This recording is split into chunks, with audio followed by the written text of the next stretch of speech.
This episode, ReZero does it again. Let's get it.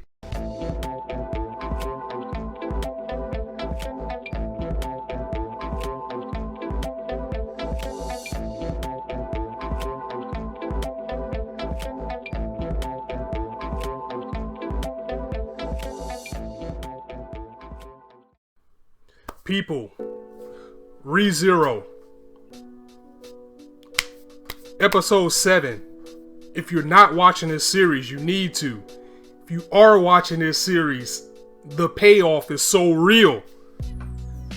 I don't even know where I'm going to go with this one. I don't even know if this is going to be a review. It feels like it's going to be a mark session or just like a bump up session. I'll go with the flow and see what happens.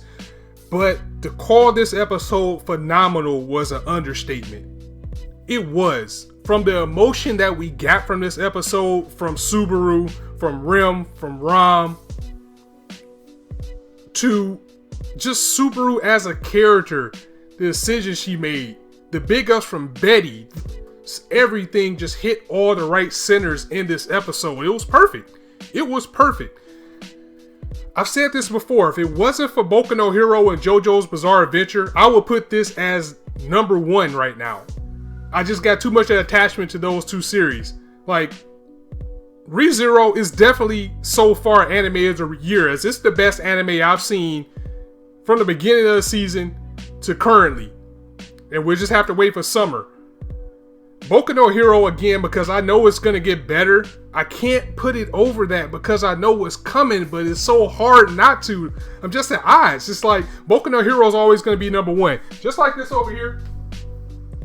Yu Yu Hakusho, you see that right there? That's my number 1 anime of all time. And nothing's ever going to replace it. That's kind of how I feel about Boku no Hero as far as the anime that's in this year. I know we still got a lot to go. It's kind of hard to top it right now because I know how great it is. But this series, ReZero, and unless they completely screw up Berserk in the summer, Berserk's going to be number 1 in the summer, hands down. But my God, ReZero. I mean, I don't know how to approach you guys for this one. The episode was just so good. It was so good. Let's get down to the breakdown. So we start off right where we left off with Subaru being faced down by Rim. She's ready to kill him. Just straight up. She's coming at him like a Terminator right now. And he's trying to evade her. He's trying to waste some time. Subaru being Subaru even breaks the fourth wall by saying, I know this is cliche, but why are you doing this? And the reason why is because, again, remember, they suspect Subaru to be a spy. So she's pretty much facing them down saying, you're a danger to me and my sister, so I need to eliminate you. I'm going to kill you before my sister even knows what happens. So Subaru uses his camera and he tries to run away from her, and she uses the big ball and chain thing and just straight up takes his leg off. He's just sitting there just screaming in pain. Just, oh my God. Oh, you think that's the end. She ripped his leg off.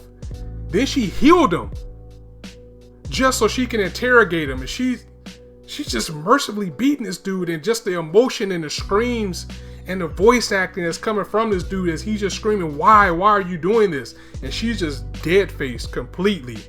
Like, who are you? Who do you work for? And she's just savagely beating him with this chain right now. Who are you? Who do you work for? Are you part of the people that's trying to rise up against Amelia? Are you part of the Witches Guild? Who sent you? And he's trying to plead for his life because he gets up. He was like, I don't understand what's going on. You really start to see Subaru breaking down right now because he remembers everything. He's basically pleading with her like, why are you doing this? Why don't you remember how good friends we are? Was everything that we were doing, was it all for nothing? And Rem just coldly says, I don't remember any of that. Because remember, every time he dies, he gets a reset. So everything that he's built up with these people, they're still in his heart, but they don't remember it at all. And this is breaking them down. This is driving them crazy, as he even expressed that he loves Rem and Ram as friends, and they don't remember right now. She's trying to kill him. And the tears and the emotion that whoever's doing the voice acting for Subaru right now is just top notch. As she basically was like, I don't care, and just slits his throat.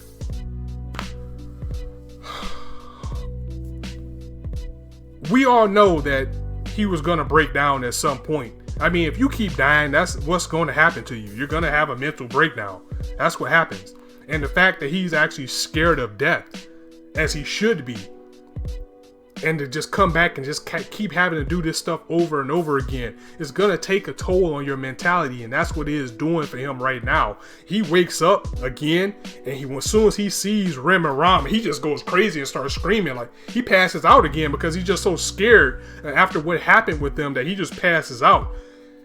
We do get a sweet moment in this episode between Subaru and Betty, because now that he has to do everything over again, he kind of tries to get closer to Betty at this point, and he says that he makes a pact with her, basically saying that if you can get me through, why don't you help me out by getting me through the night and I'll leave you alone. It was something of that sense. I'm going fresh off of watching the episode, but she actually agreed. You know, she's kind of like, even though you annoy the hell out of me, you're probably the closest person I had to a friend. That's a roundabout of what she said to him. So she actually offers to help him live through the night because, you know, he has to get through the 4 days. And again, this is taking a toll on Subaru as a person, because he says up until this point, he's only died about 3 or 4 times. He doesn't even know the limit of what's going on with him right now. He doesn't know how many times he can die. So it's still a risk for him dying. It's not a guarantee he's going to come back. Those are the type of fears that's going through his head. So now he has this pact with Betty, who's going to pretty much keep him alive this whole time. But the whole focal point of the episode was just him pleading and crying and begging Rem for some type of answer of why she wants him dead. Who is responsible? Who is doing all this? Because, yeah, we see that Rem is the one that killed him, but I just kind of feel that she's working on somebody's own accord, and I still don't trust Roswell. I still think he's behind it overall. So that's where we get with the episode, is now he is actually in the room with Betty. Betty was like, you know what, just stay here with me until time runs out. At one point in the episode, Subaru was also contemplating on telling Amelia that he can do the revival by death ability. However, whenever he started to do it, he just gets enclamped by this crowd of fear, this fear of dying, because that's probably something dangerous for anybody to know, and he doesn't want to get anybody hurt because of him. Betty also says that he smells of the jealous witch that we keep hearing about, that is somehow linked to Amelia. We still haven't found out what yet, but that was also what Rem was saying to him as well, that he smells and he reeks of a witch. So that's something bigger going along in the storyline, and I think if it's not Roswell, if it doesn't end up being Roswell being the one responsible for killing him, she did mention something of a witch's guild. I think that might be the outside source that's causing what's going on with Subaru. And everything seemed quiet. Everything seemed well with him being holed up with Betty until she's summoned to go to a room, and she tells him to stay there because he'll be safer. So she leaves. He does actually leave and follow the room and follow behind her, only to see that it's sunlight. He's made it to the next day. So far so good for him. However, it's just this blood-wrenching, ear-curdling scream that he hears in a room as he runs to it. And although he lived the night, we now see that Rem is dead. Yo, what is going on? What is going on in this series? It's like somebody has a hit out on somebody, and we need to get these pieces put together. Ram is wrecked by this completely. She doesn't even want to see Subaru right now. She's literally screaming, and big up to her voice actor as well, but as she's like, you know, get away from me. Don't touch my sister. This is your fault. It goes back to what Rem was saying, and when he was asking, do they even consider him friends, even though they don't remember? He's trying to trigger something in these people, and they're trying to get something out of him by trying to find out why he's there, as Rem, as well as Roswell, just keep continuously asking him, what does he know? What does he know? He doesn't know anything, but they need to find out something, because right now Rem is dead. He feels bad about that too, because he felt that maybe if he wasn't holed up in that room, he probably could have did something. So at this point, Rem is throwing magic at him. Roswell is ready to throw magic at him. However, Betty does step in, saying that I'm going to keep my promise. I promise to keep you safe until you left this castle. Amelia steps in as well because she completely trusts Subaru. So he had two people on his side. You got a 2-on-2 witch battle going on as he runs away because he feels guilty. He can't take what's going on. He doesn't know what's happening, but he's being interrogated about it. Rem just died. This all feels like his fault as he runs away as the rest of them are beginning to a battle that we don't see. So he runs out and he actually goes to a cliff and contemplates on killing himself because he wants to start this over. By him saving himself, he caused Rem to die at this point, and he wants a happy ending for everybody. He wants everybody to be happy. He doesn't want anybody to die on his accord.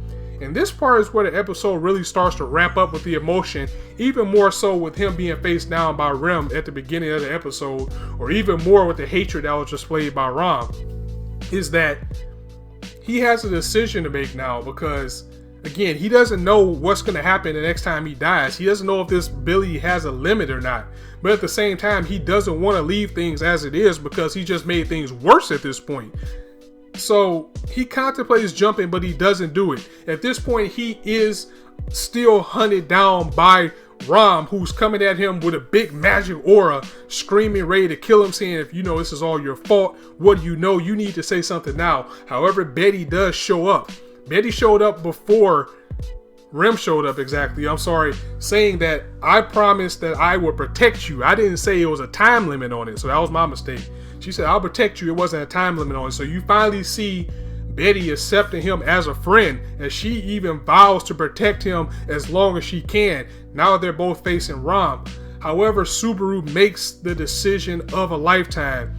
And I don't know, I'm at odds with this one. This decision is tearing me in two because Betty was saying to him that no matter what you do, you can't bring Rem back in this reality right now. No matter what you do, no matter what you say, Ram is still going to be mad at you. It's not going to bring her sister back. And you ran out without saying what you know. So you can't go back and reverse that. That weighed heavily on Subaru's mind as well, as he actually weighed this into his decision. And he said, you know what, I'm not going to be selfish, just like I was mentioning. He said, I want the best for everybody. So he makes the decision to jump off a cliff and actually kill himself as we end the episode in a splat. And props to White House, or White Fox. I see White House. I'm getting confused with God House because this series is so good. But props to White House for utilizing all the time in the episodes that they can have. This episode didn't have an opening or an ending. So you pretty much got 24 minutes of just straight content. And this series is so good. I love when they do this type of thing. And we're facing next week where he decided to reset.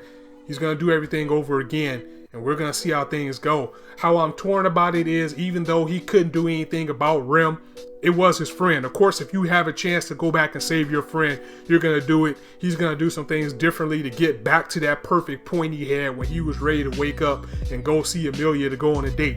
That's his ultimate goal. But I would have stayed. I mean, with a powerful mage like Betty, we found out she's very powerful.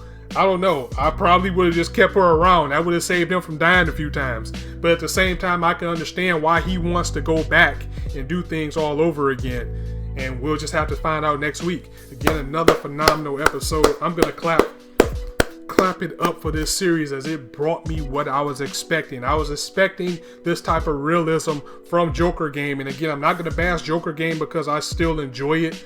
But I was looking for an anime, even with Bungo Stray Dogs. I was looking for that anime that gives me that emotional pull, that psychological aspect that brings me back because I love stuff like this.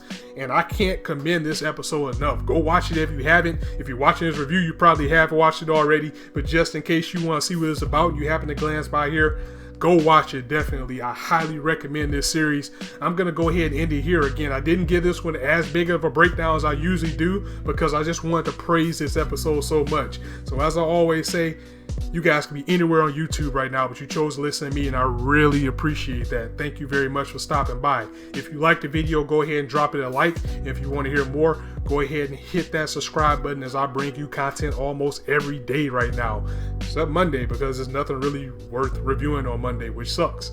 But on that note, be sure to join me Tuesday for Joker Game, Wednesday for Bungo Stray Dogs, Thursday for Cabaneri, as well as One Piece and Hunter x Hunter live reaction manga review.